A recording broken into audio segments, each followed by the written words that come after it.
त्वमक्षरं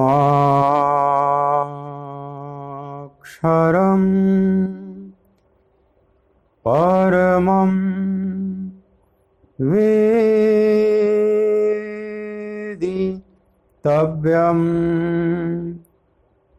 त्वमस्य विश्वस्य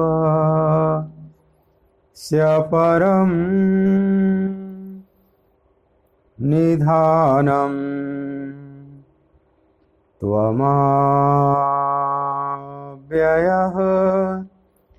शाश्वत धर्म गुप्ता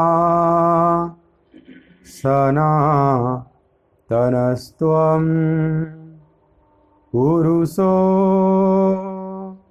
मतो मे।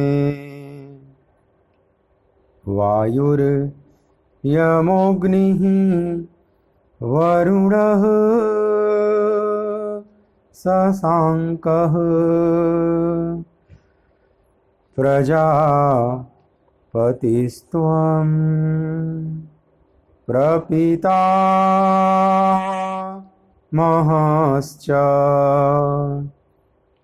नमो नमस्तेस्तु सहस्रकृत्वः पुनश्च भूयोऽपि नमो नमस्ते। बोलिए भक्तवत्सल भगवान की जय।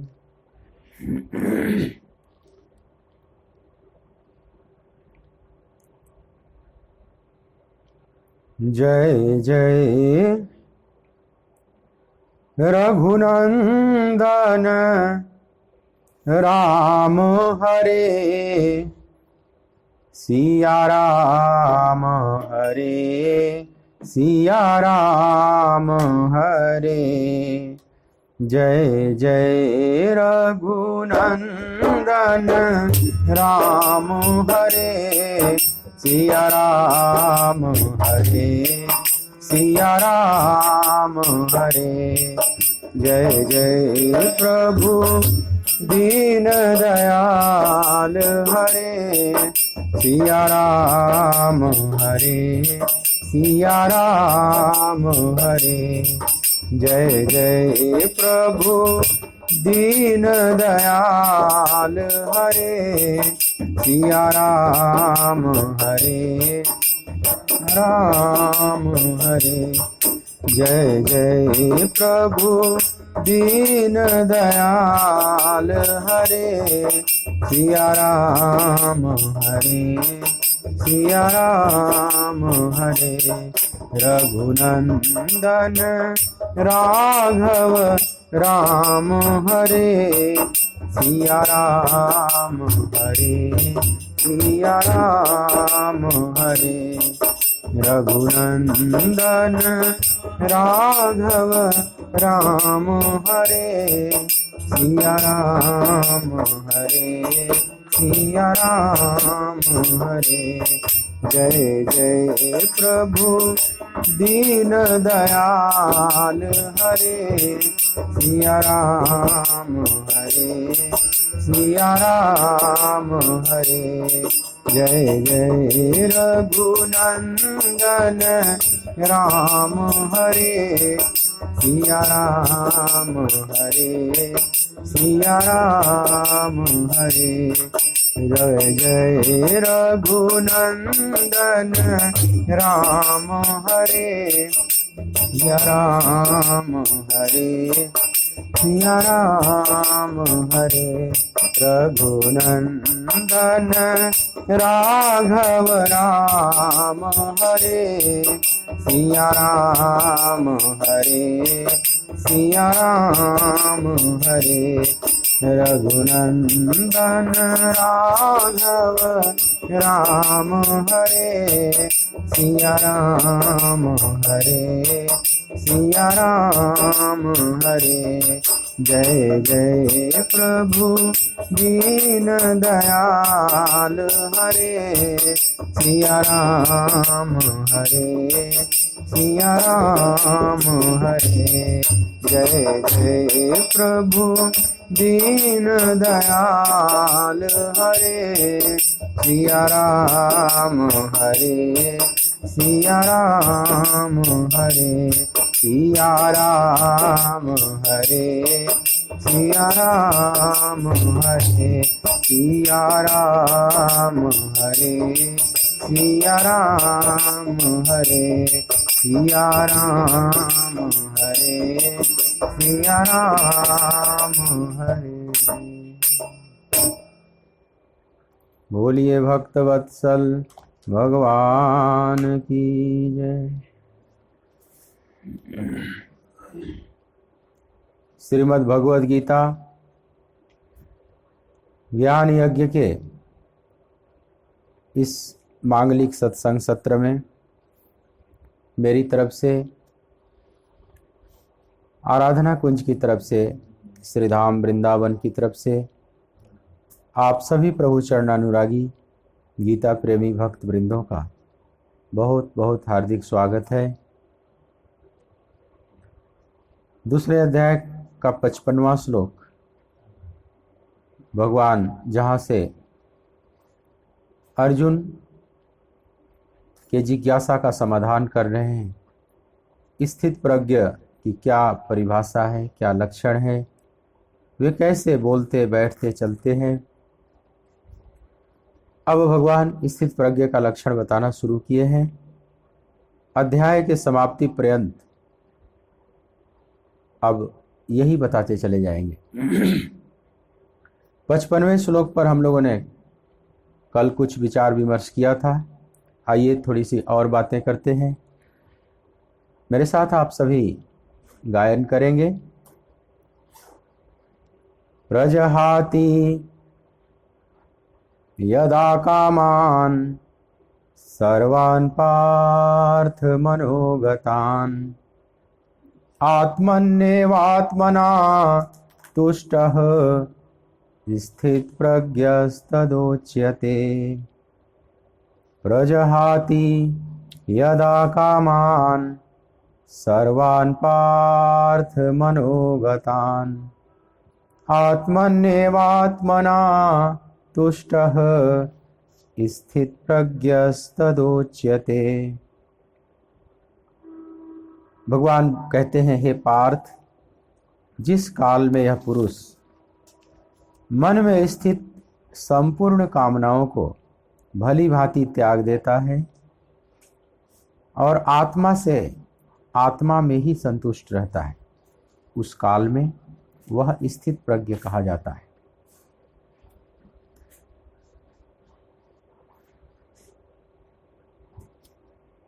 भगवान कहते हैं कि मन में स्थित संपूर्ण कामनाओं को जो त्याग देता है, जो मन में स्थित, यहां पर भगवान ने बात की है, ये समझने की है।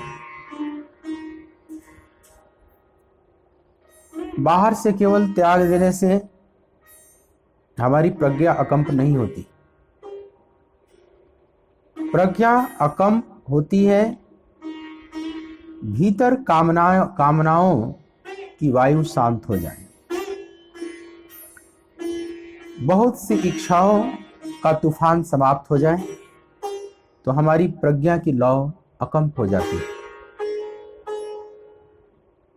बाहर वाला इतना महत्वपूर्ण इसलिए नहीं है कि प्रज्ञा का निवास भीतर है और प्रज्ञा के चारों तरफ कामनाओं के तूफान चल रहे हैं, तो भीतर का अगर तूफान शांत नहीं हुआ तो हमारी प्रज्ञा स्थित कैसे होगी। इसलिए मनोगतान, यहां जो विशेष रूप से शब्द प्रयोग किया, सर्वान पार्थ मनोगतान, हे पार्थ मन में स्थित। बाहर वाला गौड़ है, भीतर की जो स्थिति है हमारे अंतःकरण की जो स्थिति है वह महत्वपूर्ण है। मनुष्य सबसे अधिक कामनाओं वाला प्राणी है।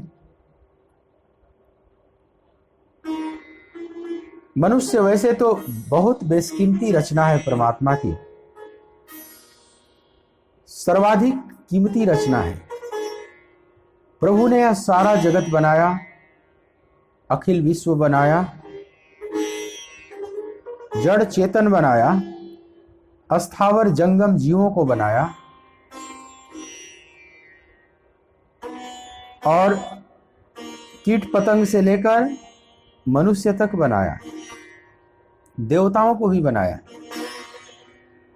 लेकिन भगवान कहते हैं कि सबको बनाया, लेकिन जो मनुष्य मैंने बनाया वो हमारी विशिष्ट रचना है। समझ लें, मनुष्य भगवान की अंतिम कृति है। बड़े भाग मानुष तन पावा, सुर दुर्लभ सब ग्रंथनि गावा।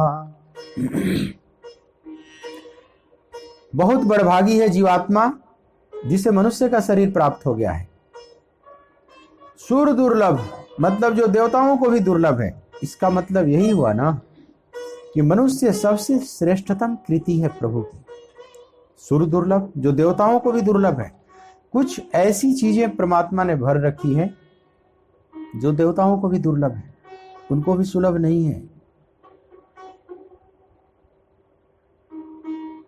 साधन धाम मोक्ष कर द्वारा, साधन का धाम है, मोक्ष का द्वार है। बाकी शरीरों में कोई द्वार नहीं, मुक्ति का कोई उपाय नहीं। यह व्यवस्था केवल मनुष्य शरीर में दी गई है।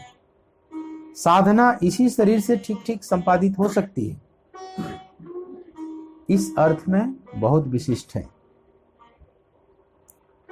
लेकिन कोई भी चीज विशिष्ट होता है तो वह ठीक से अगर उपयोग न किया जाए, उसका सदुपयोग न किया जाए, दुरुपयोग अगर हो जाए तो वह उतना ही विध्वंसकारी भी हो जाता है। अगर सम्यक सदुपयोग किया जाए अच्छी चीज का तो वह सृजनात्मक हो सकता है, और अगर उसका दुरुपयोग कर दिया गया तो वह विध्वंसात्मक हो जाएगा। मनुष्य के साथ भी यही है। मनुष्य इस जगत को संवारता भी है, मनुष्य इस जगत को बिगाड़ता भी है। बाकी जो जीव हैं बस सहज जैसे रह रहे हैं, न वे सजाते हैं न वे बिगाड़ते हैं, वो एक सहज जीवन जी रहे हैं। मनुष्य को विशिष्ट भगवान ने बनाया है। अगर उसका दुरुपयोग कर दिया तो यह उसका दुर्भाग्य हो जाएगा, अगर उसका सदुपयोग किया तो यह उसका सौभाग्य हो जाएगा। तो जो कामनाएं हैं, मन में बहुत सारी कामनाएं, बहुत सी इच्छाएं, वो मनुष्य में ही पाई जाती हैं, पशु पक्षियों में नहीं। वे आवश्यकता में जीते हैं। कहते हैं कि भगवान ने सारी सृष्टि को बनाई, ग्रह नक्षत्र चांद तारे सब बनाया, पृथ्वी बनाई, नदी पहाड़ जंगल सब बनाया, लता पता वृक्ष यह भी बनाया, कीट पतंग पशु यह भी बनाया, जलचरों को बनाया, नभचरों को बनाया, आकाशगामी पक्षी इत्यादि को भी बनाया। जब सब बना लिया तो अंत में मनुष्य को बनाया। मनुष्य अंतिम कृति है। जैसे भगवान की भी कला कौशल की इति हो गई मनुष्य बनाकर, अब इससे श्रेष्ठ कुछ नहीं बनाया। मनुष्य बनाकर भगवान निश्चिंत हो गए, सोचे कि अब सबसे सुंदर रचना मैंने कर दिया, क्षीर सागर में जाकर लेट गए। लेकिन मनुष्य रोज कोई ना कोई अपनी कामनाओं को लेकर भगवान के पास आ जाता था, उन्हें पुकारने लगता था, कोई ना कोई शिकायत लेकर आ ही जाता था। भगवान सोचे कि ये मनुष्य जैसे जीव मैंने कहां से बना दिया, इसकी मांग तो कभी पूरी ही नहीं होती, रोज नित्य नूतन मांग, कुछ ना कुछ भी दे दो फिर भी लगता है कि इसके जीवन में अभाव है। बाकी जीव इतने परेशान नहीं करते मुझे, और इसकी परेशानी कभी दूर ही नहीं होती, कभी ये पूर्ण रूप से संतुष्ट होता ही नहीं। भगवान बड़े परेशान हो गए, इससे बढ़िया तो न बनाया होता, मनुष्य न बनाया होता तो कितना बढ़िया मैं क्षीर सागर में लेटा हुआ था, शांत था। ये तो मुझे अशांत कर दिया, खुद भी अशांत है और मुझे भी अशांत कर दिया। रोज कोई ना कोई प्रार्थना, रोज कोई ना कोई उसमें मांग, कोई ना कोई रोना। भगवान छुपने लगे, इधर उधर भागने लगे। कहते हैं कि पृथ्वी में जाकर समुद्र के तल में छुप गए। पृथ्वी पर वो कहीं जंगल पहाड़ में ढूंढ लेता था, किसी पहाड़ पर जाकर बैठ गए, वहां भी पहुंच जाते थे, माउंट एवरेस्ट पर भी पहुंच गए। ये तो बड़ा खतरनाक जीव है, कहीं भी पहुंच जाता है। तो हुआ, देवताओं की मीटिंग बुलाई, बोले कि तो मनुष्य से परेशान हो गया हूं मैं, कोई उपाय बताओ। किसी देवता ने सलाह दिया कि आप समुद्र के तल में जाकर छुप जाइए, वहां नहीं जा पाएगा। तो भगवान एकदम प्रशांत महासागर की अतल गहराइयों में जाकर छुप गए। मनुष्य वहां भी पनडुब्बी बनाकर पहुंच गया, वहां से भी भागे कि अरे ये तो बहुत खतरनाक जीव बना दिया है, इसको जलचर मैंने नहीं बनाया, लेकिन ये समुद्र में भी घुस गया। देवताओं की फिर मीटिंग बुलाई, बोले कि ये फार्मूला भी फेल हो गया, ये माउंट एवरेस्ट पर भी चढ़ गया, समुद्र की अतल गहराइयों में भी ढूंढ लिया मुझे, अब बताओ। किसी ने बताया कि पृथ्वी लोक ही छोड़ दीजिए, आप किसी चंद्रमा और मंगल पर चले जाइए। भगवान को ये बात समझ में आई, लेकिन चंद्रमा पर जाकर बैठ गए तो वहां भी पहुंच गए मनुष्य। भगवान तो बड़े चिंतित हो गए कि ये चंद्रमा पर भी पहुंच गए, मंगल पर भी पहुंच गए, ये सारे फार्मूले फेल हो रहे हैं। फिर देवताओं की मीटिंग बुलाई, तो उसमें बूढ़े देवता थे। उन्होंने कहा कि प्रभु मेरी बात मान लो तो फिर तुम चैन से रहोगे। एक ऐसी जगह है जहां मनुष्य नहीं जा सकता, बस तुम वहां जाकर छुप जाओ। बोले बताओ, जल्दी बताओ। बोले मनुष्य का हृदय, उसी के हृदय में छुप जाओ जाकर, वो हर जगह आपको ढूंढेगा, हर जगह पहुंच जाएगा ब्रह्मांड में, बस अपने भीतर नहीं पहुंचेगा।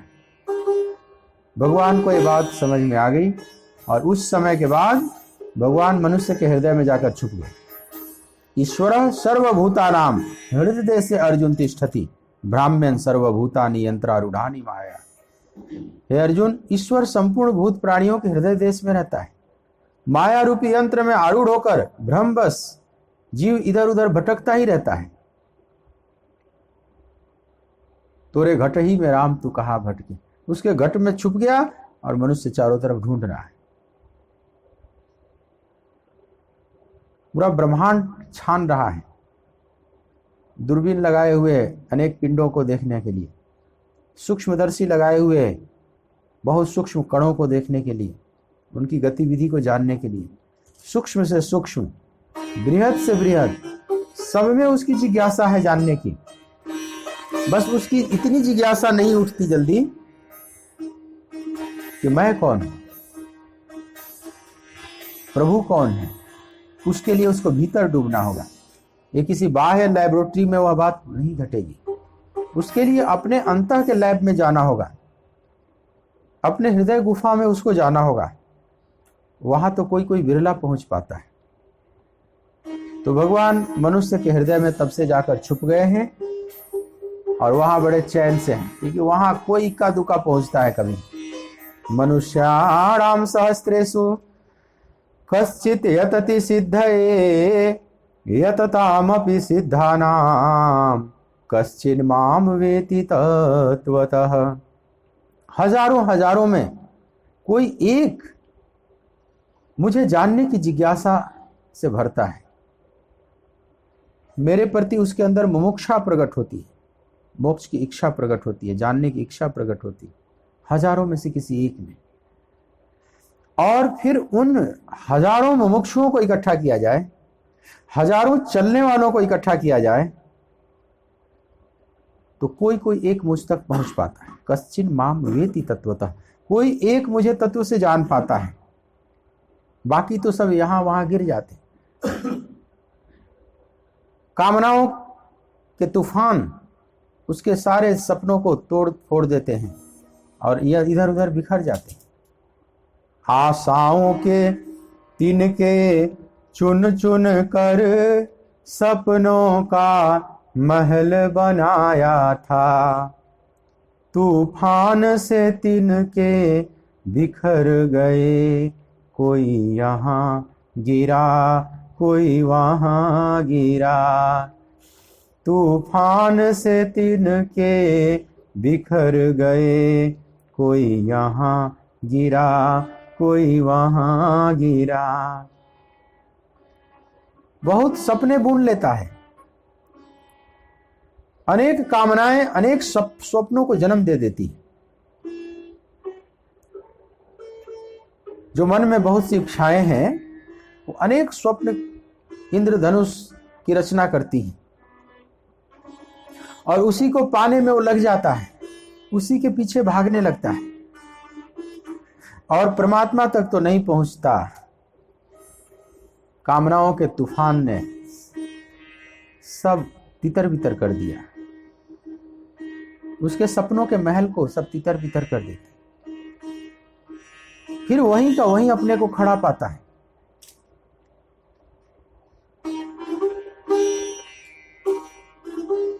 लौट कर बुद्धू घर को आया, जैसे लौट कर फिर वहीं असंख्य जन्मों की यात्रा का विश्लेषण किया जाए इस जीव का, तो ऐसा लगेगा जैसे हम सर्कुलर पाथ पर घूम रहे हैं। मेला में आपने देखा होगा बच्चे झूला झूलते हैं, वो झूला चलते रहता है, विभिन्न खन्नों में लोग बैठे रहते हैं, वो झूला कभी ऊपर चला जाता है किसी का नीचे, जो ऊपर है फिर कभी मध्य में आ जाएगा, फिर नीचे आ जाएगा, फिर मध्य में, फिर ऊपर, सतत वह चल ही रहा है। फिर वहीं का वहीं, फिर वहीं का वहीं, जहां से यात्रा प्रारंभ किए थे फिर लौट लौट कर वहीं। इन कामनाओं के चक्रव्यूह में जिस तरह से जीव फंसा पड़ा है, बार बार घूम घूम कर वहीं आ जाता है और कह सकते हैं कि हाथ में लगा जीरो। जैसे कोई भिखारी है, सुबह से शाम तक अपने कटोरे में मांगता रहा भीख, और शाम को जाकर मैखाने में शराब पी लिया, कुछ खा लिया, फिर सो गया, कटोरा खाली, फिर सुबह वही यात्रा प्रारंभ। कुछ ऐसी हमारी दशा है। छिड़े पुण्य मर्तलोकम विसंति, थोड़ा सा पुण्य कमाते हैं, कुछ पाप भी कमाते हैं, ये पुण्य पाप सुख दुख देकर फिर समाप्त हो जाते हैं, फिर वहीं का वहीं। तो कोई कोई उसमें से निकल पाता है, इस दुष्चक्र से कोई कोई निकल पाता है। यह संसारे खलु दुस्तारे कृपया पारे पाही मुरारे, यह संसार बहुत दुस्तर है। इस दुष्चक्र से, इस विशियस सर्कल से बाहर निकलना बहुत बहुत कठिन है, और उस कठिनाई का जो मूल कारण है बहुत सी कामनाएं। स्थित प्रज्ञता तक पहुंचने में जो सबसे बड़ी बाधा है, सबसे गहरी खाई को, घाटी को जो हमें पार करना होता है, वह मन में स्थित कामनाओं की घाटी की।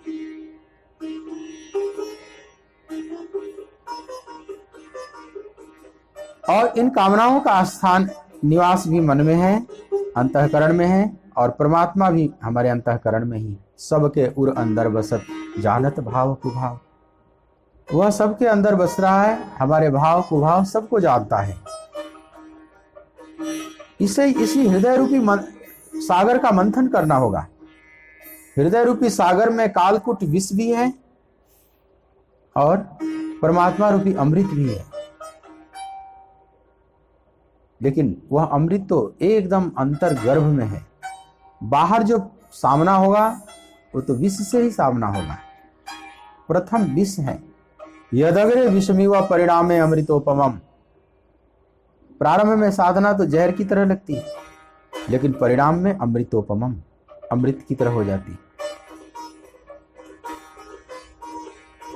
पर उस अमृत तक वही पहुंच सकता है जो कामनाओं की व्यर्थता को धीरे धीरे समझ ले, इस अंध दौड़ में न आगे बढ़े, रुके। क्योंकि जो अंध दौड़ में आगे बढ़ता चला जाएगा वो कभी पार नहीं पाएगा। वो इस तरह से फंसता चला जाता है कि अंत में पाएगा कि मैं पहले से भी ज्यादा फंस गया। 99 का चक्कर, इस 99 के चक्कर में जीव फंस जाता है। सभी 99 के चक्कर में फंसे हुए हैं। एक राजा का नाई था और रोज सुबह सुबह आता था, राजा की सेवा करता था, दाढ़ी बनाता था, मालिश करता था और बड़ा प्रसन्न रहता था, बड़ा हल्का फुल्का जीवन।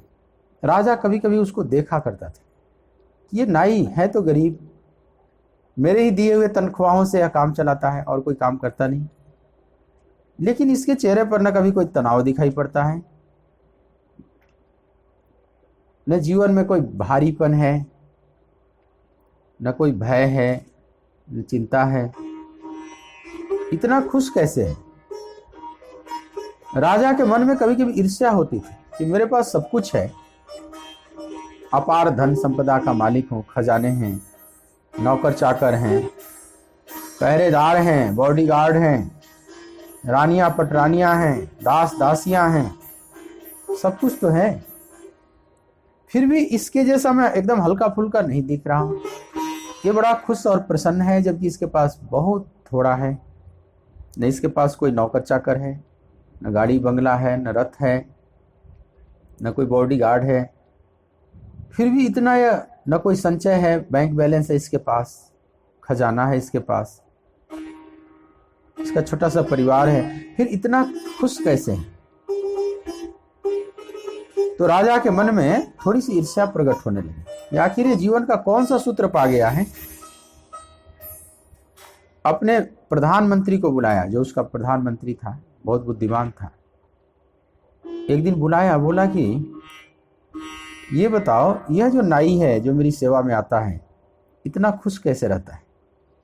ऐसा लगता है कि रात में खूब सोता भी है बढ़िया, और सुबह बड़ी खुशी खुशी मेरी सेवा में आता है, मेरे ही दिए हुए तनख्वाह से अपनी गृहस्थी चलाता है। इसके जीवन में न कोई भय है, न कोई चिंता है, न यह अनिद्रा का शिकार है, न इसके पास बीपी है, न शुगर है, न हार्ट की बीमारी है, सब एकदम फिट दिखाई पड़ रहा है। जीवन तो लग रहा है कि इसी का बढ़िया है मेरे से। हम लोगों के पास सब कुछ है, बाहरी ठाट बाट तो खूब है, लेकिन भीतरी स्थिति इतनी शांत नहीं है जितना ये नाई है। तो ये बताओ मेरे प्रधानमंत्री कि आखिर यह कौन सा सूत्र जान गया है, उसी सूत्र को हम लोग भी पकड़ लें तो हम भी ऐसा हो जाए। हर व्यक्ति तो आनंद और शांति ही पाना चाहता है ना। जीवन में जो कुछ भी चेष्टा आप कर रहे हैं, केवल शांति और आनंद पाने के लिए। ये बात सूत्र के रूप में समझ लेना। आप जो कुछ भी कर रहे हैं सिर्फ और सिर्फ शांति पाने के लिए, आनंद पाने के लिए, और आप कुछ भी कर पाने के लिए नहीं कर रहे। अब वो चाहे आप नाक सीधा पकड़े, चाहे घुमाकर पकड़े, हाथ को गर्दन के पीछे से लाकर पकड़े, पर नाक ही पकड़ रहे हैं। शांति रूपी नाक को ही पकड़ना चाहते हैं। चाहे संत सीधे रास्ते से भजन करके वो पाना चाहते हैं, चाहे कोई संसारी है, कोई चोर लुटेरा है, वह हाथ को उल्टे गर्दन की तरफ से करके वो शांति रूपी नाक को पकड़ना चाहता है। पकड़ना सभी चाहते हैं, लेकिन सभी पकड़ नहीं पाएंगे। चोर लुटेरा भी क्या कर रहा है? शांति आनंद ही पाने के लिए चोरी कर रहा है ना। वो रात भर वो भी जगता है। एक साधक क्या जागरण करेगा जितना कि एक चोर जागरण करता है। एक साधक अपनी साधना के लिए क्या रणनीति तैयार करेगा, जितनी बढ़िया रणनीति वह चोर तैयार करता है कि आज किसके घर में चोरी करनी है, कैसे करनी है, उसका रहस्य क्या है, रास्ता क्या है, पूरे भेद को लेगा तब तो चोरी करेगा ना, और रात में जागेगा। कितना कठिन काम कर रहा है। किस लिए? मान लो चोर से एकांत में कोई पूछे कि भाई इतना मेहनत कर रहे हो, इतना मेहनत तो साधु संत भी नहीं करते।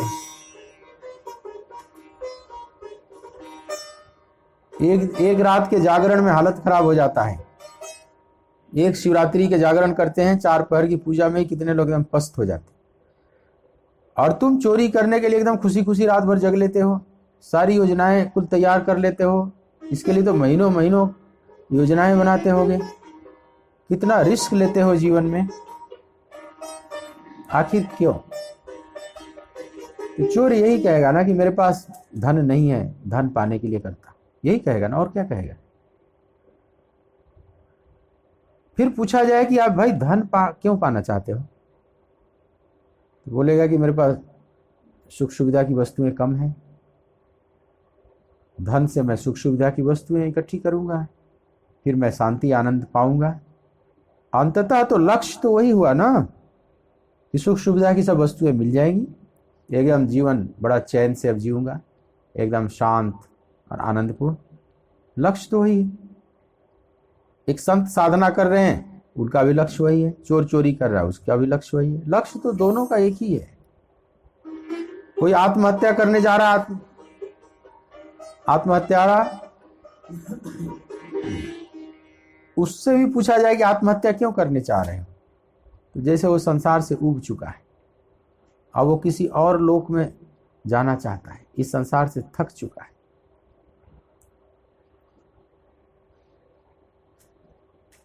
किसी और लोक का कल्पना कर लिया कि मरने के बाद शायद सब छुटकारा हो जाए, सबसे शांति मिलेगा। लक्ष्य तो शांति ही है ना, आनंद ही है ना। एक अर्थ में देखा जाए तो यहां नास्तिक कोई भी नहीं, क्योंकि जो आनंद की तलाश है वो प्रभु की तलाश है।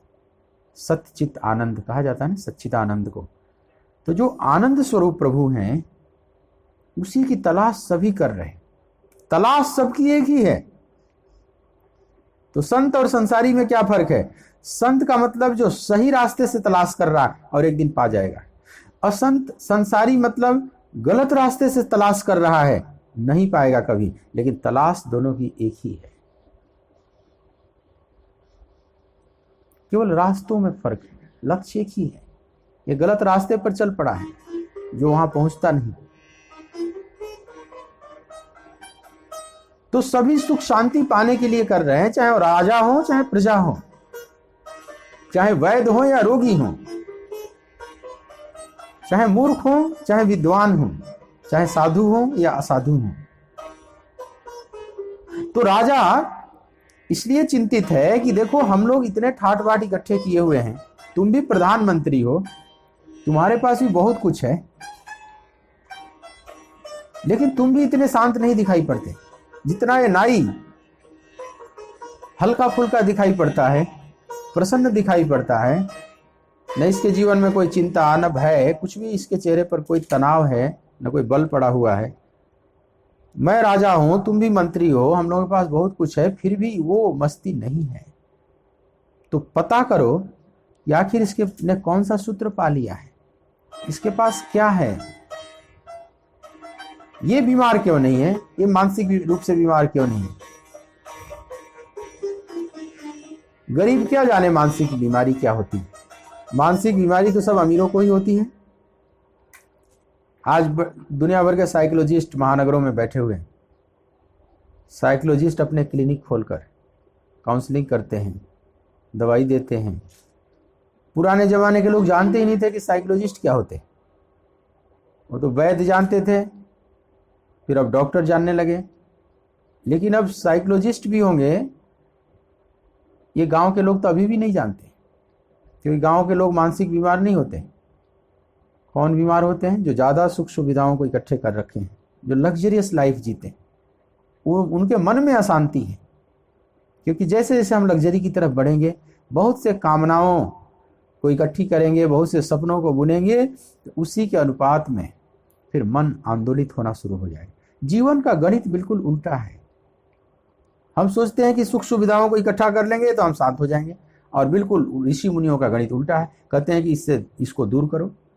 तभी तो गौतम बुद्ध जैसे, सिद्धार्थ गौतम जैसे राज्य छोड़कर और भिक्षा पात्र पकड़ लेते हैं, और भिक्षा पात्र पकड़े हुए सिद्धार्थ गौतम जो भगवान बुद्ध बनते हैं, इतने शांत हैं कि बड़े बड़े चक्रवर्ती सम्राट भी नहीं समझ पाते थे कि ये सिद्धार्थ ने कौन सी ऐसी स्थिति पा लिया, क्या पा लिया कि भिक्षा पात्र लिए हुए इतना प्रशांत दिख रहा है, और हमारे पास सब कुछ है लेकिन हम अशांत दिख रहे हैं। आखिर इसने क्या पा लिया? इसको विरासत में सब कुछ मिला हुआ था जो हमारे पास है, चक्रवर्ती सम्राट की हैसियत वाला था। लेकिन बुद्ध कहते हैं कि मैंने वो जीवन का सूत्र पा लिया, जीवन जीने की कला हमने समझ ली, द आर्ट ऑफ लिविंग मुझे आ गया, कैसे रहना है। और वो कामनाओं को से बंध कर नहीं, कामनाओं से मुक्त होकर, वह शांति आनंद वहां है। तो राजा ने इस नाई से, जब नाई के बारे में अपनी मंत्री से कहा, तो मंत्री समझदार था, वो जान गया कि हम लोग क्यों बीमार हैं और वो क्यों स्वस्थ है।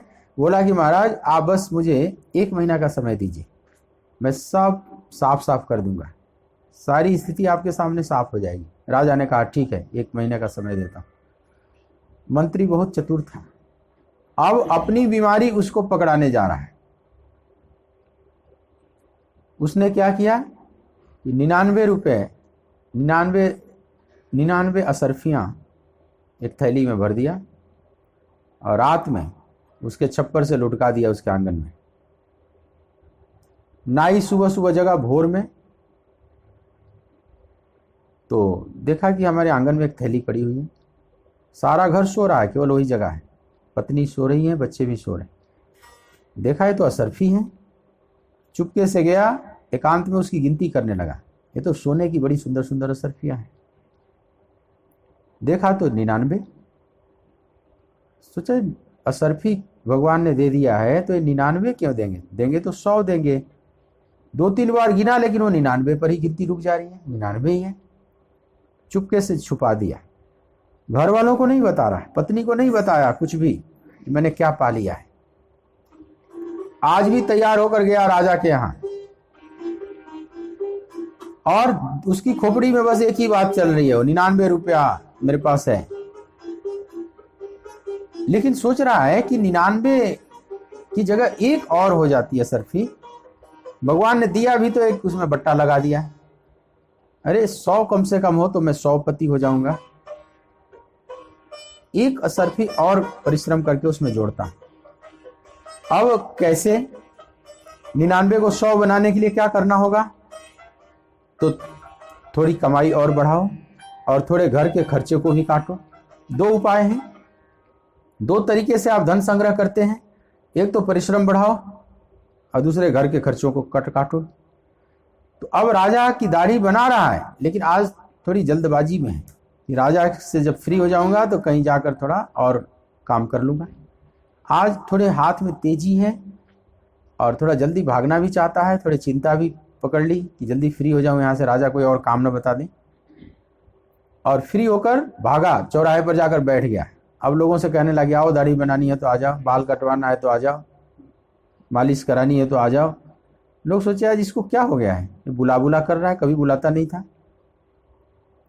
तो 2-4 पैसा और कमा लिया है, तो अपने श्रम को बढ़ाया। एक तो कमाने का ये ढंग है। दूसरा है कि अब खर्चे में कटौती करने लगा। अब शाम को सब्जी लेकर आया घर में, तो पहले जैसे ताजी सब्जियां नहीं लेकर आया है, जो साधारण सब्जियां हैं, बासी सब्जियां हैं, कीड़े लगे हुए सब्जियां हैं जो सस्ते में देते हैं, अब उन सब्जियों को लाने लगा। अब रोज इस तरह से मेहनत कर करके, कटौती कर करके एक असरफी और जोड़ लिया, अब 100 कर दिया। अब 100 पति हो गया। 100 पति होने का उसको सुख मिल रहा है। फिर सोचा कि 100 क्या 101 हो जाए, अच्छा लगेगा। 101 मेरे पास है, एक असरफी और होनी चाहिए। अब उस कमाई के लिए फिर और मेहनत करने लगा। अब राजा की सेवा में सुबह सुबह आता था, लेकिन चाहता था कि जल्दी राजा मेरे को फ्री कर दें। और जल्दी भागता था। अब वो राजा को भी आनंद नहीं आता था उसकी सेवा में, जल्दी भागता था, जैसे वो भागने के लिए तैयार बैठा हुआ है, आदेश ही मांग रहा है जाने के लिए। फिर लोगों को पकड़ पकड़ कुछ ना कुछ सेवा करने लगता था, उससे पैसा कमाने लगा। फिर घर में साधारण चीजें लाता था, कई घर में वस्तुएं नहीं थी, पत्नी मांगती थी ये नहीं है वो नहीं है, बोलता था थोड़ी और प्रतीक्षा करो, ला दूंगा ला दूंगा।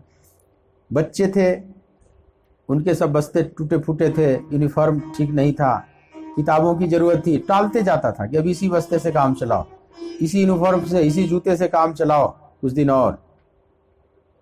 आजकल बड़ी अभाव में जी रहा हूँ, कमाई एकदम है ही नहीं, कोरोना चल रहा है, एकदम मंदी का दिन चल रहा है। ऐसी ऐसी बात करके घर वालों को जैसे तैसे समझावे, तो घर के खर्चों में भी कटौती और उधर कमाई भी बढ़ा दिया। और रात में गिने पैसों को कि अभी एक हुआ नहीं, अभी थोड़े से और पैसे चाहिए, तो रात में चुपके से गिने कि घर वालों को पता न चल जाए, क्योंकि घर वालों को बताता नहीं था, केवल उसी को पता था। और रात में ठीक से नींद ना आए तो सुबह राजा की सेवा में जब जाता था तो उसको भी झपकी आने लगती थी, कभी कभी सो लेता था, राजा की दाढ़ी बनाते बनाते झपकी मार लेता था, और चेहरा बिल्कुल उदास, रौनक गिर गई, उसके पांव भारी भारी अब हो गए थे, जैसे तमोगुण चारों तरफ घेरे हुए और रजोगुण और तमोगुण की पिटारी बन गया, इधर नींद भी आ रही है, इधर भागम भाग भी है। सत्वगुण समाप्त हो गया, सत्व की शांति छिन गई। 15 दिन ही अभी बीता था, 15 दिन में उसका चेहरा बिल्कुल ऐसा हो गया जैसे दुनिया का सबसे दुखी आदमी। और इतनी तेजी है कि राजा की सेवा भी नहीं ठीक से कर पा रहा है, बात छुपा रहा है, कुछ बता नहीं रहा। राजा बार बार इसको देखता था कि इसको क्या हो गया, मंत्री ने कुछ कर तो नहीं दिया, कोई जहर तो नहीं खिला दिया, कोई दवा तो नहीं ऐसी स्वीट पॉइजन तो नहीं दे दिया है। नहीं, ये मेरा बड़ा प्यारा नाई था, मैं कभी इसके साथ ऐसा नहीं होने देना चाहता था। मंत्री को बुलाया कि तुमने क्या कर दिया, कोई स्वीट पॉइजन तो नहीं दे दिया है इसको, इसकी दशा ऐसी कैसे हो गई, पहले कभी नहीं सोता था, अब हमारी सेवा करते करते भी सो लेता है, एकदम बासी बासी दिखाई पड़ता है, ताजगी इसकी समाप्त हो गई, चाल में भारीपन है, जल्दबाजी है, चाहता है कि जल्दी आदेश दें, यहां से मैं छुट्टी पाऊं और भागूं। तुमने क्या कर दिया, ये बड़ा मेरा भोला भला प्यारा नाई था, तुमने क्या कर दिया बताओ, कौन सी बीमारी इसको पकड़ा दिया। प्रधानमंत्री ने कहा कि राजन, मैंने वही बीमारी पकड़ा दिया जो हम लोगों को पकड़े हुई, हम लोगों को जो बीमारी है वही पकड़ा दिया। मतलब क्या? बोला कि इसके घर में 99 रुपये की असरफी मैंने फेंक दिया था, मुझे पता था कि अब 99 को 100 बनाने के चक्कर में डोलेगा, फिर 100 का 101 करेगा, फिर 102 करेगा, अब 99 का चक्कर इसको लग गया। हम सबको यही चक्कर लगा हुआ है, इसको अभी चक्कर नहीं लगा था, ये हैंड टू माउथ था, जो आप देते थे खाता था, उसी से बस गृहस्थी चलती थी। सुबह क्या होगा, एक साल का क्या होगा, अगली पीढ़ी का क्या होगा, ये सब नहीं सोचता था। 10 पीढ़ियों का इकट्ठा नहीं करता था, जैसे आज प्रजातांत्रिक नेता इकट्ठा करते रहते हैं, पीढ़ी दर पीढ़ी का स्विस बैंक में ले जाकर भर देते हैं, ऐसा नहीं, आगे की सोचता ही नहीं था, आप ही के आश्रित था, जो चाहिए आपसे मांग लेगा, इसके अंदर और कोई इच्छा ही नहीं थी, सपने बुना ही नहीं, 99 का चक्कर इसको लगा ही नहीं। हम सब इस बीमारी से ग्रसित हैं, अब इसको चिंता भी होगी, उस पैसे की सुरक्षा के लिए भय भी होगा, इसके रिश्ते नातों में भी अब वो लोभ की वृत्ति जगेगी, इसे लोग मांगना चाहेंगे, नहीं देना चाहेगा, पत्नी से भी बहुत सी छुपाएगा, घर का सम्मान खोएगा, सब होगा। अब घर में वो सुख शांति इसके नहीं रहेगी। तो हम लोग जिस बीमारी से ग्रसित हैं वही बीमारी इसको पकड़ा दिया और मैंने कुछ नहीं किया है। राजा समझ गया कि अशांति का जो केंद्र है वो क्या है और शांति का जो रहस्य है वो क्या है। जीव जब कामनाओं में फंस जाता है तो वह अशांत हो जाता है, और जैसे जैसे कामनाओं को निकालता चला जाता है वह शांत होते चला जाता है। जथा लाभ संतोष सदा। गोस्वामी जी ऐसे कहते हैं ना विनय पत्रिका में, जथा लाभ संतोष सदा का, हुसों कछु न चहूँगो। यथा लाभ संतोष सदा का, हुसों कछु न चहूँगो। परहित निरत निरंतर मन क्रम, परहित निरत निरंतर मन क्रम, वचन नेम निबहूँगो। कबहू कहूँ एहि रहनी रहूँगो। श्री रघुनाथ कृपालु कृपाते, श्री रघुनाथ कृपालु कृपाते, संत स्वभाव गहूँगो। कबहू कहूँ एहि रहनी रहूँगो। हे प्रभु, तुम्हारी कृपा से क्या कभी मैं भी ऐसी रहनी रहूंगा। संत स्वभाव गहूँगो, संतों का स्वभाव हमारे भी जीवन में अवतरित हो जाए। जथा लाभ संतोष सदा काहू सो कछु न चाहूं। क्या ऐसी स्थिति आएगी जो है उसी में संतुष्ट, संतुष्टो ये न केनचित्। जय जो है उसी में संतुष्ट। काहू सो कछु न चाहूंगो, किसी से मैं कुछ नहीं चाहूंगा। क्या ऐसा दिन उदित होगा हमारे भी जीवन में? क्या ऐसे सौभाग्य के क्षण हमारे जीवन में विकसित होंगे कभी? यही इच्छा अर्जुन के अंदर भी व्याप्त हो गई है। अर्जुन जो स्थित प्रज्ञ के लक्षण पूछ रहे हैं, मतलब वे भी ऐसा ही होना चाहते हैं। तो भगवान कहते हैं कि अगर पार्थ तू ऐसा होना चाहता है तो प्रजाहाति यदा कामान सर्वान पार्थ मनोगता। मन से संपूर्ण कामनाओं को त्याग करना होगा, मन से। क्यों? क्योंकि मन का स्वभाव है अभाव की तरफ भागना। जो नहीं है उधर भागेगा, गड्ढे की तरफ, पानी की तरफ, लिक्विड की तरफ। जो है वो महत्वहीन हो गया इसके लिए, जो नहीं है वो महत्वपूर्ण हो जाता है। अभाव। जैसे आपका कोई दांत टूट जाता है तो जीभ बार बार वहीं जाएगी। जब वो दांत है तब तक जीभ उसकी खबर नहीं ली कभी, कुछ पता ही नहीं चलता कि वो दांत है या नहीं है। लेकिन जिस दिन वो दांत टूट जाता है जीभ बार बार वहीं जाएगी। ऐसा ही कुछ स्वभाव है मन का। जो नहीं है वहां बार बार जाएगा, उसकी बार बार चिंता करेगा। जो है उसका चिंतन नहीं करेगा, लेकिन जो नहीं है उसकी चिंता बहुत करेगा। तो अभाव की तरफ भागने का जो स्वभाव है हमारा, उसको पलटना होगा। पलट कर क्या करना होगा? जो भाव, मतलब जो है उसको लेकर संतुष्ट, यथा लाभ संतोष सदा। और जो नहीं है उसके लिए मैं कामना नहीं करूंगा। काहू सो कछु न चाहूंगा। कितनी सुंदर बात है, लेकिन हमारे मन का स्वभाव ऐसा बन चुका है जन्मांतरों के अभ्यास से, कि सुंदर बात को हम धारण नहीं कर पाते, एकदम उल्टा चलते। परमात्मा की तरफ चलना है, अध्यात्म की यात्रा करनी है, तो इस नियम को उलट दें। जो है उसका आनंद मनाएं, जो नहीं है बस उसको लेकर बार बार चिंता न करें। तो कामनाओं को जो मन से त्याग देता है उसकी प्रज्ञा स्थित हो जाती है। पर अब प्रश्न उठता है कि कामनाओं को कैसे त्यागें। ये बात तो समझ में आ गई कि सारे अशांति का जड़, उपद्रव का मूल हमारी बहुत सी कामनाएं हैं। पर इन कामनाओं से बाहर हम कैसे निकलें?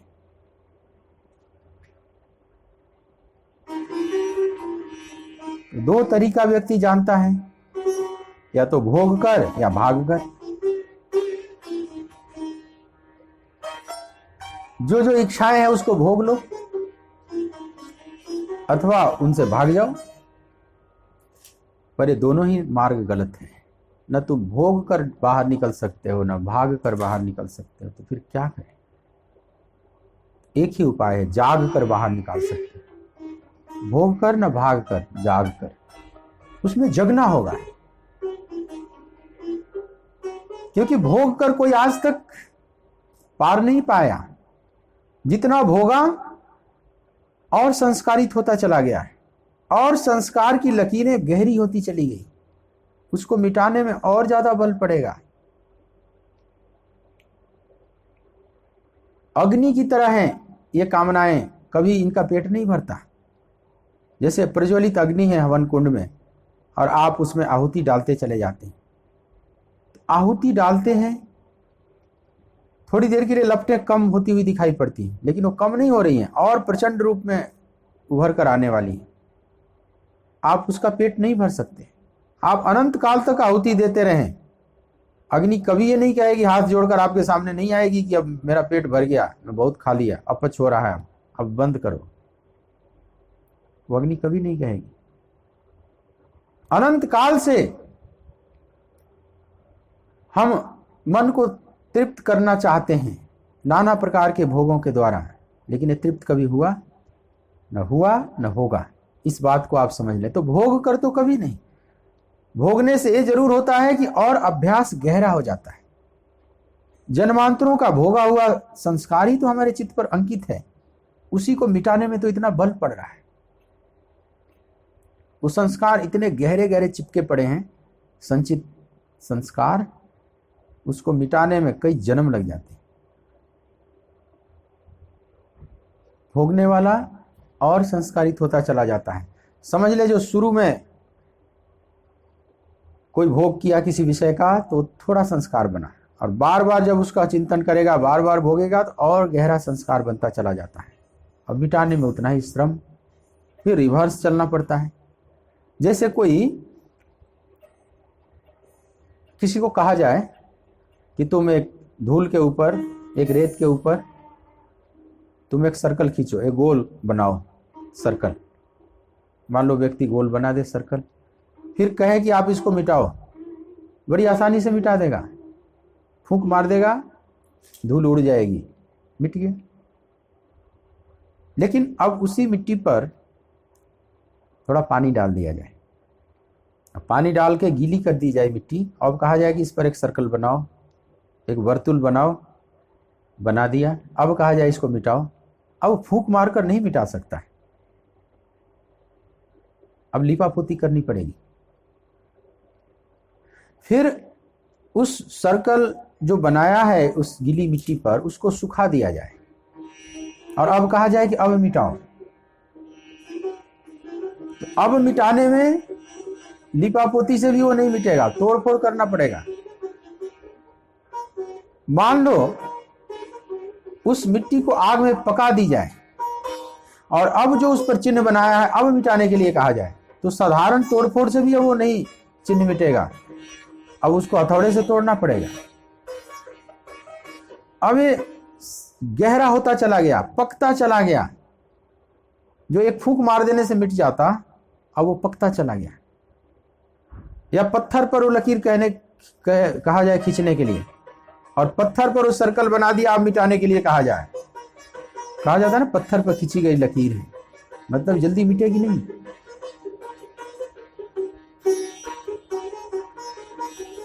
तो यही स्थिति हमारी है। जितना हम संस्कारित होते चले जाते हैं, किसी भोग को जितना भोगते चले जाते हैं, उतना ही वो पकता चला जाता है, हमारे चित्त पर वो गहरे में घुसता चला जाता है। अब उसको मिटाने में उतना ही बल पड़ेगा, उतना ही श्रम करना पड़ेगा।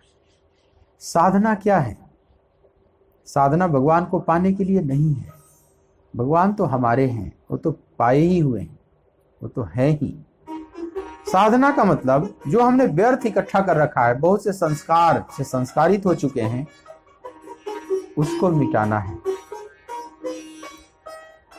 उसको तोड़ने का नाम साधना है। बाकी तो मिला ही हुआ है। उन संस्कार की दीवारों को तोड़ दें, बाकी तो प्रभु हमारे हृदय रूपी गुफा में बैठा ही हुआ है, उस घर में बैठा ही हुआ है। तो जितनी हम चिंतन करते हैं, बार बार विषयों का चिंतन करते हैं, तो वह संस्कार और गहरा होता चला जाता है। दो व्यक्तियों के ऊपर संस्कार नहीं बनते। जैसे एक छोटा बच्चा है, बहुत अबोध बच्चा है, मान लीजिए साल भर का बच्चा है, वह भी देखता है, वह भी सुनता है, उसके भी 5 सेंसेस काम करते हैं, 5 ज्ञानेंद्रियां काम करती हैं, लेकिन उसके अंदर कोई संस्कार निर्मित नहीं होता है। इसीलिए उस समय की स्मृति नहीं होती।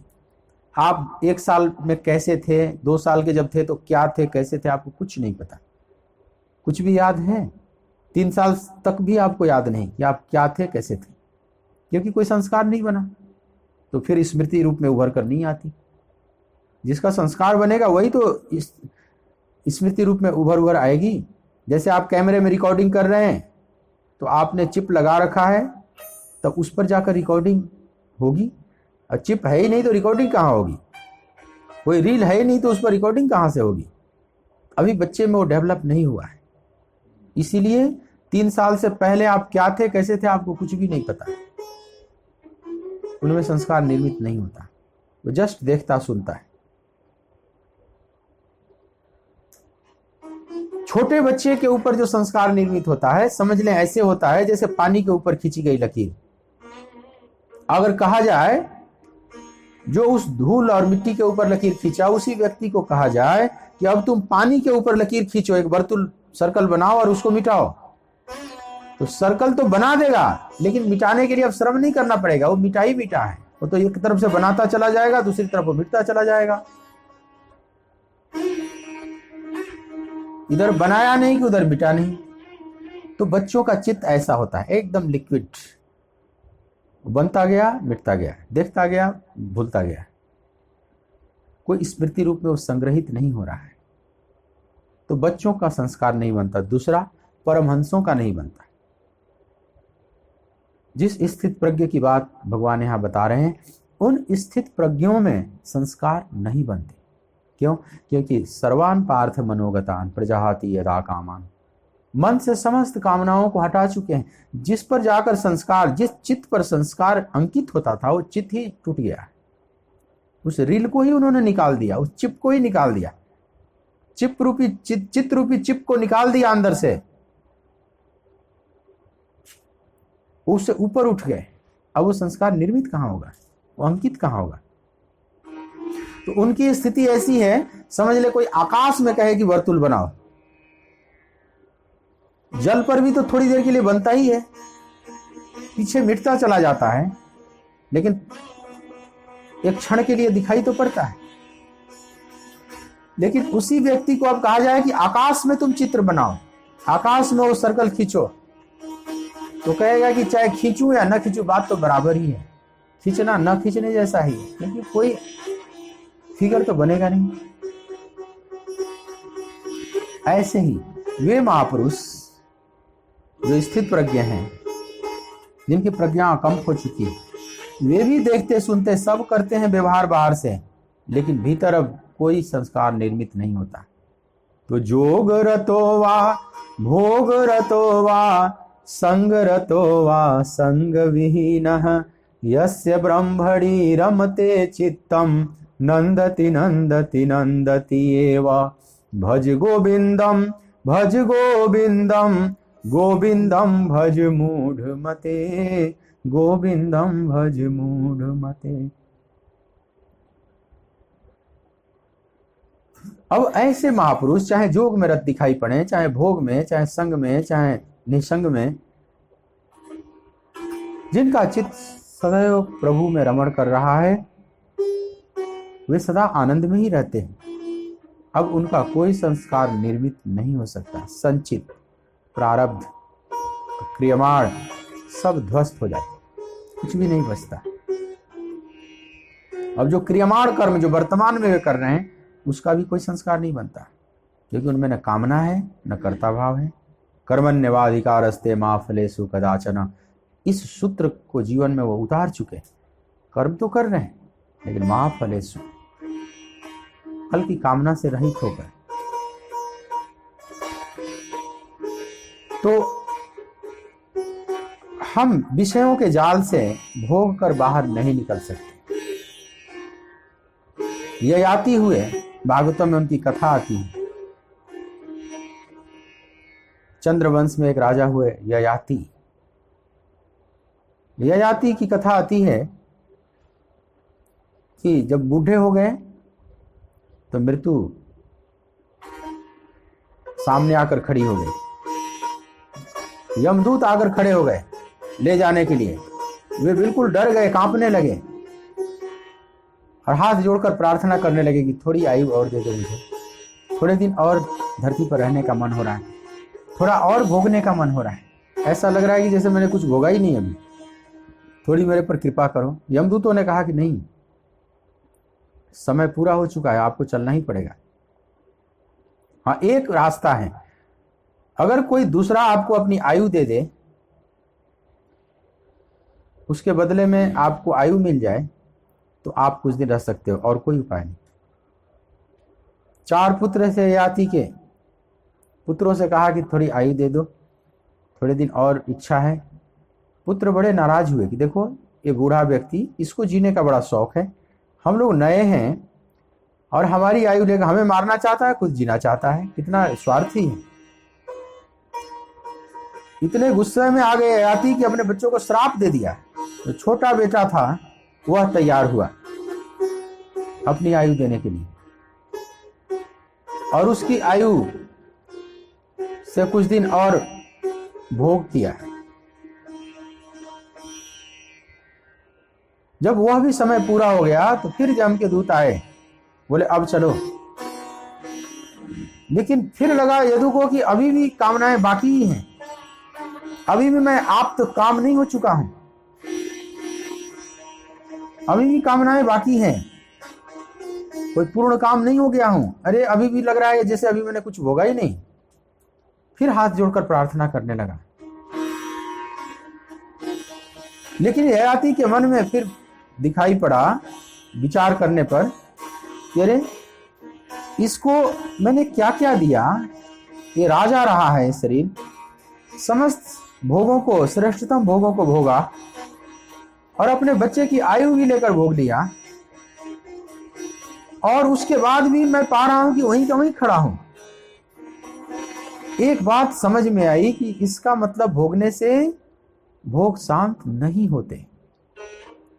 उनका विवेक जागृत हुआ और एक महान सूत्र निकला ययाति के मुख से कि न जातु कामः कामानाम उपभोगेन शाम्यति।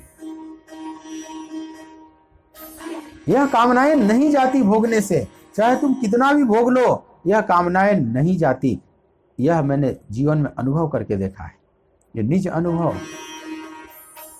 अनुभव अपना ययाति ने रखा, सुनी सुनाई बात नहीं।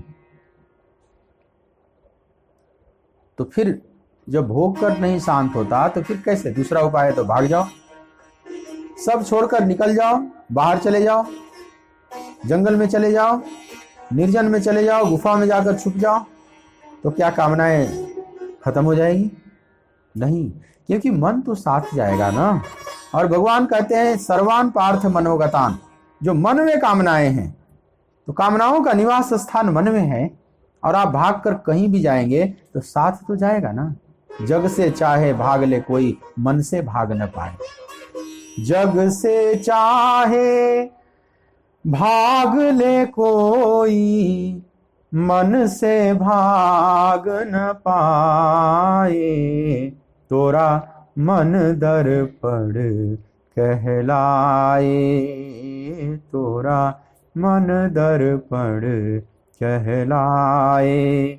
भले बुरे सारे कर्मों को, भले बुरे सारे कर्मों को देखे और दिखाए। तोरा मन दर्पण कहलाए, तोरा मन दर्पण कहलाए। संसार छोड़कर कोई भाग भी जाए, मन तो साथ रहेगा। मन से कैसे भागेगा? जो हमारे भीतर है वो सब दिखाएगा, वो सब मांग भी करेगा।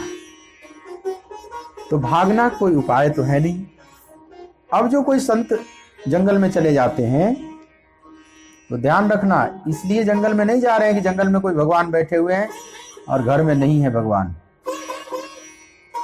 वे संत जानते हैं हरि व्यापक सर्वत्र समान, उनसे ज्यादा और कौन जान सकता है। वे संत जंगल में इसलिए भी भाग कर नहीं जा रहे हैं कि सब कामनाएं छूट जाएंगी, त्याग हो जाएगा सबका, नहीं। वे बस एक वातावरण की तलाश में जाते हैं, एक अनुकूल परिस्थिति की तलाश में। वे जानते हैं कि मन में कामनाएं हैं और जंगल में भी चले जाएंगे तो वहां भी उभर कर आएंगे। वे खूब जानते हैं, वे कोई बुद्धू नहीं होते। बुद्धू कभी बुद्ध नहीं बन सकता। वे बड़े बोध युक्त होते हैं, बहुत विवेक युक्त होते हैं। जंगल उनके लिए समझ लो एक अनुसंधान शाला है, रिसर्च सेंटर जैसे बनाया जाता है एकांत में। तो कोई एकांत में महापुरुष जाते हैं साधना करने, इसलिए नहीं कि सारे कामनाओं से बाहर निकल जाएंगे, संसार छूट जाएगा चले जाने से। वे जानते हैं कि भजन करने से ही संसार छूटेगा। बिनु हरि भजन न भव तरिहा, यह सिद्धांत अपे। वारी मथे घृत होई बरु, सिकता थे बरुते। चाहे पानी के मथ देने से चाहे मक्खन निकल जाए, जो असंभव जैसा है। रेत को पेड़ देने से चाहे तेल निकल जाए, यह भी असंभव जैसा है। लेकिन बिना हरि के भजन के कोई संसार को पार नहीं हो सकता। यह अकाट्य सिद्धांत है, इस बात को खूब जानते हैं। जंगल में जरूर जाना चाहिए। चौथे पन नृप कानन जाहि। चौथे पन में तो राजा भी छोड़कर चले जाते थे जंगल में। तो क्या राजा इसलिए जंगल में जाते थे कि जंगल में भगवान बैठे हुए हैं, राजमहल में नहीं है? नहीं, वो सब जानते हैं। बस एक अनुकूल परिस्थिति की तलाश में जा रहे हैं। एक शांत एकांत वातावरण में हम अपने चित्त को शांत कर पाएंगे, प्रभु का ठीक ठीक अनुसंधान कर पाएंगे, इसलिए वे निर्जन में जाते हैं। बाकी भगवान सब जगह है और कामनाएं सब जगह पीछा करेंगी, क्योंकि जब तक मन है, जब तक मन नहीं मिट जाता, तब तक हम कामनाओं के दलदल से बाहर नहीं निकल सकते। तो भाग कर भी बात नहीं बनती। और अगर कोई चाहे कि मैं भाग कर बच जाऊं तो नासमझ है। सब छोड़ छाड़ के चले जाओ जंगल में, सब छोड़ छाड़ कैसे कर दोगे? बड़ी आसान बात है। अगर ये बात होती तो दुनिया ही छोड़कर एकांत में चली जाती। ये कोई बड़ी बात नहीं है। निर्जन अपने को कर लेना, निर्जन शून्य, निर्जन जगह पर, जनशून्य जगह पर चले जाना कोई आसान बड़ी बात नहीं है, ये आसान है। लेकिन उपद्रव कम नहीं होगा, उपद्रव वहीं का वहीं खड़ा रहेगा।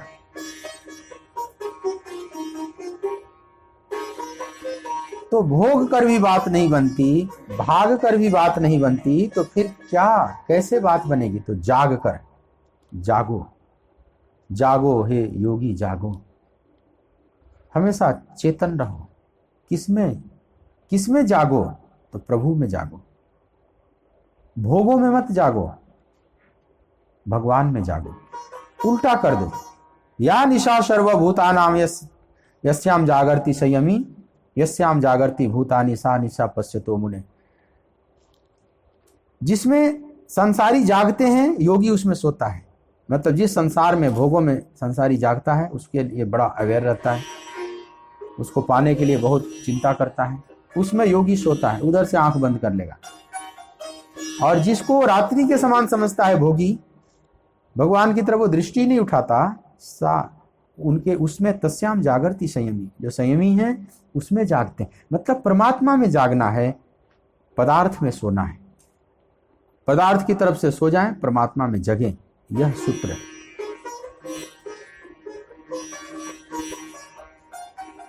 बिनु हरि भजन न जाहि कलेसा, निज अनुभव अब कहूँ खगेसा। बिनु हरि भजन न जाहि कलेसा। बिना हरि के भजन के क्लेश नहीं मिट सकते। तो हरि में जगना है, संसार में सोना है, ये सूत्र है। तो भगवान कहते हैं कि जो मन से कामनाओं को त्याग कर दिया और आत्मन्यवा आत्मना तुष्टः स्थित प्रज्ञस्थ दोच्यते, जो आत्मा से ही आत्मा में संतुष्ट है उसकी प्रज्ञा स्थित कही जाती है पार्थ। एक बात भगवान और कहते हैं कि आत्मा से ही आत्मा में संतुष्ट है, लेकिन आत्मा से आत्मा में जो संतुष्ट होना है ये तो फल है, ये तो रिजल्ट है। जो साधना है ऊपर की लाइन में बता दिया कि मन से समस्त कामनाओं का जिसने त्याग कर दिया, ये साधना है, ये हमें करना है। जब हम ये करेंगे तो अपने आप हमारे जीवन में बात घटित होगी। क्या घटित होगी? आत्मन्यवा आत्मना तुष्ट, हम स्वयं में स्वयं से संतुष्ट हो जाएंगे। जथा लाभ संतोष सदा काहू सो कछु न चाहूं, हम अपने में तृप्त हो जाएंगे, क्योंकि कामनाएं अतृप्ति देती हैं। जब तक इच्छाएं हैं मतलब हम अभाव में जीते हैं। कामना का मतलब क्या है? हमारे पास कुछ कम है, कहीं और है, उसको हम पाना चाहते हैं, इसी का नाम कामना है ना। हम अपने में कुछ गैप, कुछ खालीपन पाते हैं, कुछ अभाव का महसूस करते हैं, भरा पूरा महसूस नहीं करते। इसीलिए जो महापुरुष कामनाओं से ऊपर निकल गए उनको आप्त काम कहा जाता है, पूर्ण काम कहा जाता है। अब उनमें कोई खाली नहीं, कोई गैप नहीं, वे पूर्ण हैं, पूर्ण पुरुष हैं। तो जितनी कामनाएं हैं उतना खालीपन है हमारे अंदर। हम दूसरी जगह हमारी इच्छाएं खिसक गई हैं, उन चीजों को हम पाकर अपने को भरना चाहते हैं। लेकिन जिनकी कामनाएं समाप्त हो गई वो अपने आप में पूर्ण हैं। आत्मन्यवा आत्मना तुष्ट, हम स्वयं से स्वयं में संतुष्ट हो जाते हैं। हम स्वयं से स्वयं में असंतुष्ट रहते हैं प्रायः। संसारी चित्त का मतलब स्वयं से असंतुष्ट जो है, हमारी दशा ऐसी है जो संतोष पाने के लिए हम किसी व्यक्ति का आश्रय चाहते हैं, किसी वस्तु का आश्रय चाहते हैं, किसी परिस्थिति का आश्रय चाहते हैं। व्यक्तियों, वस्तुओं और परिस्थितियों में हम संतुष्टि ढूंढते हैं, जो कि मिलेगी नहीं। क्यों? क्योंकि जिससे आप संतुष्टि ढूंढना चाह रहे हैं वो स्वयं ही असंतुष्ट है। असंतुष्ट क्या आपको संतुष्ट कर पाएगा?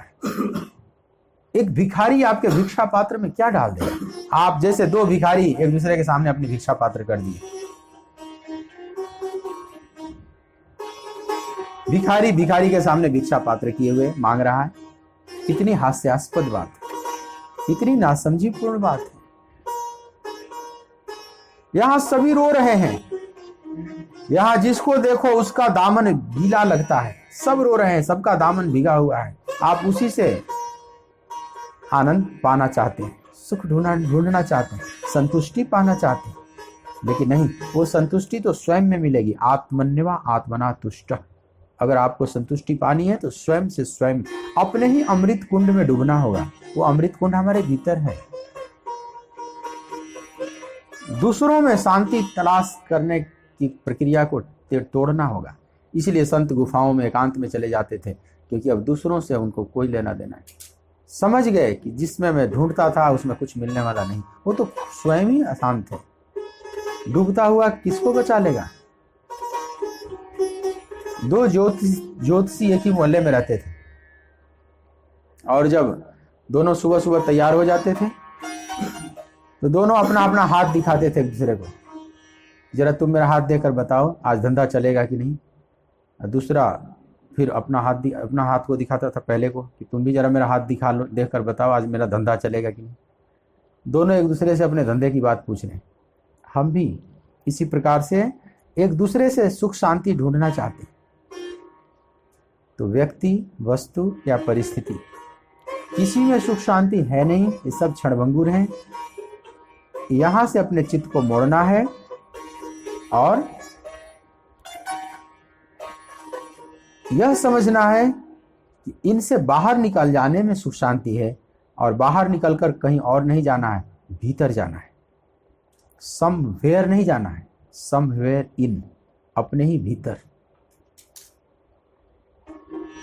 कस्तूरी कुंडली वसै मृग ढूंढे बन माही, ऐसे घट घट राम है दुनिया देखे नाही। वह कस्तूरी हमारे ही हृदय रूपी गुहा में छुपी हुई है, उसको कैसे प्रकट करना है। जो वहाँ पर चला जाता है उसकी प्रज्ञा अकंप हो जाती है, उसका जीवन धन्य हो जाता है, धन्याति धन्य हो जाता है। तो मुख्य जो भगवान ने बात शुरू में कह दी कि अपने कामनाओं को जिसने मन से त्याग कर दिया है, ये पहला सूत्र भगवान ने बताया। स्थित प्रज्ञ में और भी बातें बताते चले जाएंगे, शेष चर्चा हम कल के प्रसंग में लेंगे। आइए 2 मिनट कीर्तन आप बोलेंगे मेरे साथ। मेरो राधा रमण गिरधारी, गिरधारी श्याम बनवारी।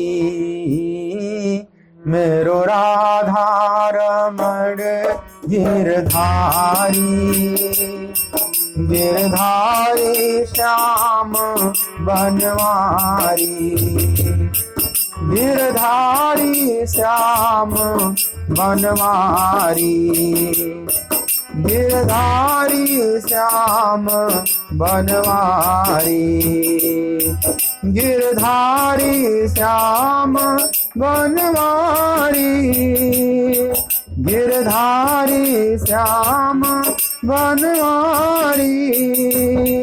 गिरधारी श्याम बनवारी, गिरधारी श्याम बनवारी। मेरो राधा रमण गिरधारी, गिरधारी श्याम बनवारी। मेरो राधा रमण गिरधारी, गिरधारी श्याम। मेरो राधा रमण, मेरो राधा रमण, मेरो राधा रमण, मेरो राधा रमण। मेरो राधा रमण, मेरो राधा रमण, मेरो राधा रमण, मेरो राधा रमण। मेरो राधा रमण, मेरो राधा रमण, मेरो राधा रमण, मेरो राधा रमण। मेरो राधा रमण गिरधारी, गिरधारी श्याम बनवारी। मेरो राधा रमण गिरधारी, गिरधारी श्याम बनवारी। मेरो राधा रमण गिरधारी, गिरधारी श्याम बनवारी। मेरो राधा रमण गिरधारी, गिरधारी श्याम बनवारी। बोलिए श्री वृंदावन बिहारी लाल की जय। भक्त वत्सल भगवान की जय। ओ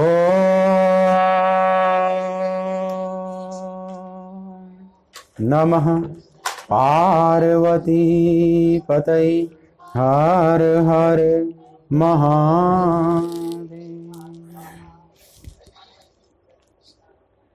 जय श्री कृष्ण।